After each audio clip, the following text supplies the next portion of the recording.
Hello friends. Medaram khoa bun issue గురించి మనం మాట్లాడుకుందాం ఫ్రెండ్స్. నిజంగా ఈ కాంట్రోవర్సీ తర్వాత భారతదేశంలో మతాలని, కులాలను చూపించి ఎవరైనా డివైడ్ చేద్దామనుకున్నా, ఎవరైనా అమాయకుల్ని టార్గెట్ చేద్దామనుకున్నా ఎవరు ఊరుకోరు అన్నట్టుగా అర్థమైంది ఫ్రెండ్స్. ఈ ఇష్యూ పైన సోషల్ మీడియాలో వచ్చిన స్పందన, ఆ ఇన్సిడెంట్‌లో కారణమైన ఆ జర్నలిస్టులను సోషల్ మీడియాలో ఏకి పారేస్తున్న విధానం నిజంగా హ్యాట్స్ ఆఫ్ ఫ్రెండ్స్. ప్రతి ఒక్క యూట్యూబర్‌కి, ప్రతి ఒక్క సోషల్ మీడియా ఇన్‌ఫ్లుయెన్సర్‌కి దీన్ని ఖండిస్తూ, కామెంట్ చేస్తూ, లైక్ చేస్తూ, ప్రతి ఒక్కరిని సపోర్ట్ చేసిన ప్రతి ఒక్కరికి నిజంగా హ్యాట్స్ ఆఫ్ చెప్పాలి ఫ్రెండ్స్.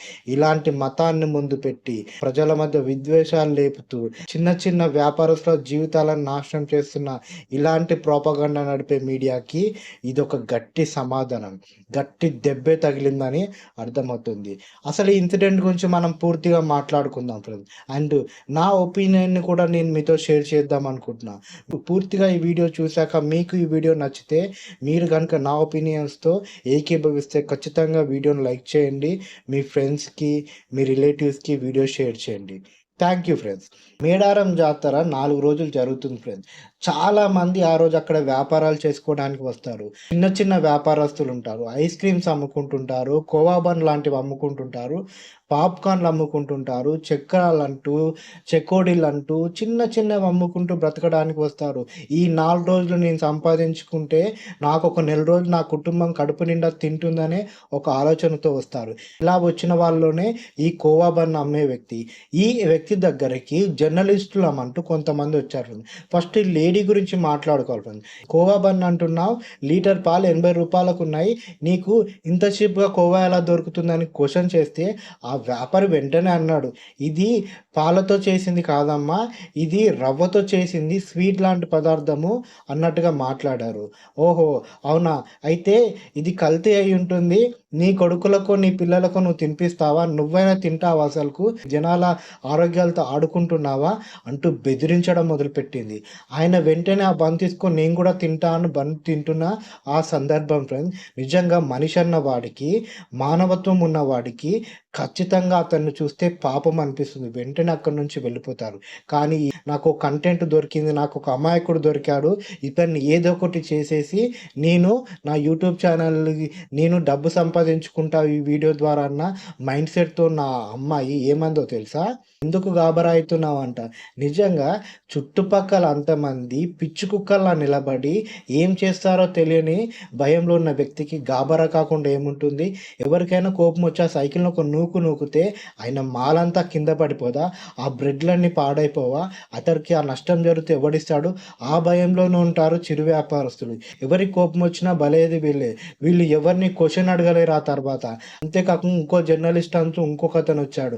నిజంగా రెస్పెక్ట్ లేకుండా వాడు వీడు అంటూ కొన్ని మాటలు మాట్లాడారు ఫ్రెండ్స్. నిజంగా ఇలాంటి వాళ్ళని కొన్ని మాటలు కంట్రోల్ చేసుకోవాల్సి వస్తుంది. ఇది యూట్యూబ్ ఛానల్ కాబట్టి, ఇది చాలామంది చూస్తుంటారు కాబట్టి. ఈ వ్యక్తి అతన్ని ఏమడిగాడంటే, "ఈ బన్నుకి ఎక్స్‌పైరీ డేట్ ఉందా" అని.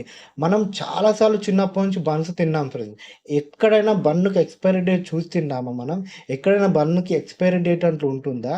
అసలు అవి పాడైతే వెంటనే మనకు తెలిసిపోతుంది ఆ స్మెల్ ద్వారానే. అక్కడ అమ్మేవాడికి, కొనే వాళ్ళకి తెలవదా ఆ బన్ను తీసుకోగానే స్మెల్ ఎలా ఉంటుందో? అసలు మినిమమ్ కామన్ సెన్స్ ఉందా ఇతనికి? అతని క్వెషన్స్ అడుగుతూ, "అసలు నువ్వెలా అమ్ముతున్నావు ఇక్కడ? నీకెవరు పర్మిషన్ ఇచ్చారని" అడిగాడు. ఎవరు పర్మిషన్‌లు ఇస్తారన్నట్టుగా అతను మాట్లాడుతుంటే, "అసలు నీ పేరేంటని" అడిగారు ఫ్రెండ్స్. అతడి పేరు ఒక ముస్లిం పేరని తెలిసేసరికి అది సంగతి అంటూ వీడికొక కంటెంట్ దొరికింది. వీడికొక ముస్లిం దొరికాడు హిందూ ఫెస్టివల్‌లో, హిందూ జాతరలో.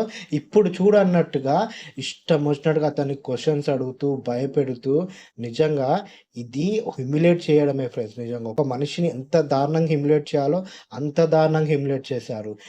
మీరు ఏం చేద్దామనుకుంటున్నారు? హిందూ పండుగలకు, హిందూ జాతరల దగ్గరికి మీరెందుకొచ్చారన్నట్టుగా అసలు ఇతడెవ్వడు క్వెషన్ చేయడానికి. నిజంగా ఇక్కడ మతాన్ని ముందు పెట్టి సంపాదించుకుందాం అనుకున్నాడతను. ఆ సదరు ఛానల్ వాళ్ళు కూడా ఈ బ్యాక్‌లాష్ రాగానే ఏం మాట్లాడుతున్నారంటే, అక్కడ ఈ జాతరకి అన్యమతస్థులు రావద్దన్నారు. అయినా వీళ్ళెందుకు వెళ్లి బిజినెస్ చేస్తున్నారు. అక్కడ ముస్లింలు కావాలని హిందూ పండుగలను, హిందూ మతాన్ని టార్గెట్ చేస్తున్నారు. ఆ జాతరలో చాలామంది వస్తారు కాబట్టి వాళ్ళందరికీ ఇది తినిపిచ్చి వాళ్ళని చంపడానికి చూస్తున్నారు అన్నట్టుగా మాట్లాడారు ఆ ఛానల్ వాళ్ళు. అండ్ ఇతడు కూడా అదే ఇక్కడ ఏమన్నా చచ్చిపోతే నువ్వేం చేస్తావు? ఇక్కడికైనా ఎవరికైనా ఏమైనా అయితే నువ్వేం చేస్తావంటే, బన్ను తిని చనిపోయినట్టుగా ఎప్పుడైనా చూసారా? అసలు వీళ్ళకి అంత దమ్ముంటే హైదరాబాద్‌లోనే ఉన్నారు కదా! ఒకసారి పాత బస్సుకి వెళ్ళి ఇదే క్వెషన్ అక్కడ ఉన్న వాళ్ళని అడగమనండి. పంబ పంబ రేగ్గొట్టి ఎల్లగొడతారు. అండ్ పెద్ద పెద్ద రెస్టారెంట్‌లకెళ్ళి మీ దగ్గరకొచ్చే చికెన్, మీ దగ్గరకొచ్చే మటన్‌కి ఎక్స్‌పైరీ డేట్లున్నాయని అడగమనండి. లీగల్ యాక్షన్ తీసుకొని బొక్కలో వేస్తారు ఆ రెస్టారెంట్ వాళ్ళు. ఉస్మానియా బిస్కెట్లంటూ బయట దొరికే చిన్న చిన్న వ్యాపారస్తులతో బిస్కెట్లంటూ ఎవరి దగ్గరైనా ఎక్స్‌పైరీ డేట్స్ ఉంటాయా? ఇలా ఎక్స్‌పైరీ డేట్ అడుక్కుంటూ పోతే రోడ్డు మీద చాలా బండ్లు మూత పడిపోతాయి. చిరు వ్యాపారస్తులంతా రోడ్లపైకి వస్తారు. నిజంగా వాళ్ళు గనక కల్తీ చేస్తుంటే, హానికరమైన ఫుడ్ అమ్ముతుంటే కంప్లెయింట్ చేసే వాళ్ళకి కంప్లెయింట్ చేసి, అధికారులకు చెప్పి వాళ్ళని సీజ్ చేయడమో, లేకపోతే వాళ్ళకి అవేర్‌నెస్ తెప్పించడమో, లేకపోతే అరెస్ట్ చేపించడమో చేయాలి తప్ప, అంత చిన్న వ్యాపారి పైన మీ యొక్క ఛానల్ కోసము, మీ వ్యూస్ కోసము, డబ్బుల కోసము ఇంత దిగజారిపోవాలా? ఇంత దారుణంగా మాట్లాడాలా? నిజంగా ఈ వీడియో సోషల్ మీడియాకు రాగానే ఈ మీడియా పైన వచ్చిన ఔట్రేజ్ ఉంది ఫ్రెండ్స్. నిజంగా వీళ్ళని వ్యతిరేకిస్తూ ఒక్కొక్క వీడియో చేస్తున్నారు చూడండి. యూట్యూబ్‌లో ఆల్మోస్ట్ టాప్ యూట్యూబర్స్ అంతా వీళ్ళ గురించి మాట్లాడారు. అంతా వీళ్ళని క్వెషన్ చేశారు.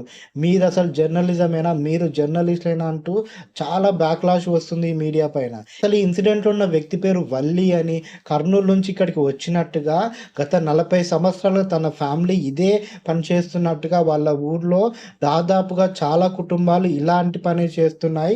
రోజుకు ఒక్కొక్క బండి మీద రూ. 3, రూ. 4 మిగులుతాయి అంతే.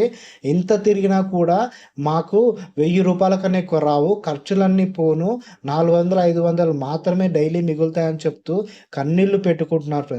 మమ్మల్ని ఇంతలా దాడి చేయాలా? మేము వేరే మతస్థులమైనంత మాత్రాన ఇన్ని మాటలు అనాలన్నట్టుగా ఎంతో బాధపడుతున్నారు వీళ్ళు. వీళ్ళకి చాలా సపోర్ట్ వస్తుంది. వీళ్ళు ఖచ్చితంగా ఈ మీడియా ఛానల్ పైన కేస్ వేసే ఛాన్సెస్ ఉన్నాయి అన్నట్టుగా తెలుస్తుంది. అండ్ ఇక్కడ ఇంకో విషయం ఏంటో తెలుసా ఫ్రెండ్స్? ఈ వీడియోలు ప్లే చేసేటప్పుడు ఈ యూట్యూబ్ ఛానల్‌లో ఏమొస్తుందో తెలుసా? ఇక్కడ కనిపించే సంఘటనలకు మా ఛానల్ ఎలాంటి బాధ్యులు కాదు. ప్రజల విచక్షణకే వదిలేస్తున్నాం మేము. అది కరెక్టో కాదో అన్నది మీరే రీసెర్చ్ చేసి మీరే తెలుసుకొని అవగాహన రండి అంట. అంటే వీళ్ళ ఛానల్‌లో ఇచ్చే కంటెంట్‌కి వీళ్ళకి సంబంధం లేదంట. వీళ్ళు ఇష్టం వచ్చిన చెత్త వాగుడు వాగేస్తాడు. ఇష్టం వచ్చిన మాటలు మాట్లాడేస్తారు. మనం దాంట్లో తప్పా లేదా అన్నది మనం పరిశీలించుకొని మనం మాట్లాడుకోవాలంట. నిజంగా వీళ్ళ ఛానల్ ఓపెన్ చేసి చూస్తే మొత్తం మతం గురించే ఫ్రెండ్. ఒక మతాన్ని టార్గెట్ చేస్తూ హిందువులని బ్రెయిన్ వాష్ చేయడానికే రెడీ అయినట్టుగా ఉంది. నిజంగా యూట్యూబ్‌లో చాలామంది ఉన్నారు ఫ్రెండ్స్. మతాన్ని అడ్డం పెట్టుకొని, మానవత్వం లేకుండా ఎప్పుడు చూడు వేరే మతాల మీద పడి ఏడ్చే వాళ్ళు చాలామంది ఉన్నారు. ఇటు హిందూ మతాలకు సంబంధించినవి ఉన్నాయి. అటు వేరే మతాలకు సంబంధించినవి కూడా ఉన్నాయి. అప్పుడప్పుడు అనిపిస్తుంది ఇంత హేట్రేట్ స్ప్రెడ్ చేస్తున్నారు. అసలు ముందు ముందు మన భారతదేశ పరిస్థితి ఏంది అన్నట్టుగా అనిపిస్తుంది. బంగ్లాదేశ్‌లా తయారవుతుందేమో, ఒక మతానికి సంబంధించిన వాళ్ళని ఏదైనా చేయడానికి మన వాళ్ళు వెళ్ళిపోతారేమో అని భయం అనిపించేది. కానీ ఈ సంఘటన బయటకొచ్చాక, ఈ సంఘటనకు సంబంధించిన వీడియోలు బయటకొచ్చాక, యూట్యూబ్‌లో వచ్చిన అవేర్‌నెస్, యూట్యూబ్‌లో వచ్చిన సపోర్ట్ నిజంగా ఇంకా మన దేశంలో ఆలోచించే వాళ్ళు చాలామంది ఉన్నారు. జస్ట్ వాళ్ళు సైలెంట్‌గా ఉన్నారు. మనకెందుకు వీళ్ళంతా అన్నట్టుగా సైలెంట్‌గా ఉన్నారు. పెద్ద వాళ్ళు ఏం చేసినా వాళ్ళు మాట్లాడరు. వాళ్ళకి సంబంధం లేదు. కానీ సామాన్యుడి వైపు, సామాన్య జనాల వైపు, సామాన్యుడి జీవితం వైపు గనక ఈ మతాన్ని అడ్డం పెట్టుకొని ఏదైనా చేద్దామనుకుంటే ఊరుకోమన్నట్టుగా యూట్యూబ్‌లలో, సోషల్ మీడియాలో ఉన్నామన్నట్టుగా చాలామంది ఉన్నారు. ఫైనల్‌గా చెప్పేదేంటంటే ఫ్రెండ్స్, ఆకలికి మతం ఉండదు ఫ్రెండ్స్. మన ఏరియాలో చాలామంది చిరు వ్యాపారస్తులు ఉంటారు. వాళ్ళ దగ్గర ఉండే ఫుడ్స్‌కైనా, ఫ్రూట్స్‌కైనా ఎలాంటి ఎక్స్‌పైరీ డేట్ ఉండదు. ఈ ఎక్స్‌పైరీ డేట్ చూడకుండా మనం ఎందుకు వాళ్ళ దగ్గర కొంటామో తెలుసా? నమ్మకం. ఎందుకంటే వాళ్ళు మనతోనే పుట్టారు, మనతోనే పెరిగారు, మన మీదే ఆధారపడ్డారు. వాళ్ళు మన మీద, మనం వాళ్ళ మీద ఆధారపడి కలిసి సహజీవనం చేస్తున్నాం కాబట్టి.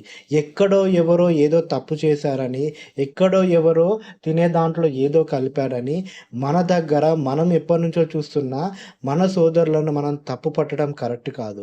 ఇక్కడ నిజంగా తప్పు జరిగుంటే తీసుకోవాల్సిన చర్యలు చట్ట ప్రకారం తీసుకోవాలి. కానీ ఇలా తప్పో కాదో తెలవకుండా కాకుండా వాళ్ళ పొట్ట కొట్టడము, వాళ్ళ జీవనాధారాన్ని తీసేయడము కరెక్ట్ కాదని నా ఒపీనియన్ ఫ్రెండ్స్. అసలు ఈ ఇన్సిడెంట్ పైన మీరేమంటారు ఫ్రెండ్స్? మీ ఒపీనియన్ ఏంటి? కామెంట్ బాక్స్‌లో తెలియచేయండి. ఈ వీడియో గనుక మీకు నచ్చి ఉంటే ప్లీజ్ నా ఛానల్‌ని సబ్స్క్రైబ్ చేసుకోండి. నాకు మీ సపోర్ట్ ఇస్తూనే ఉండండి. Thank you friends.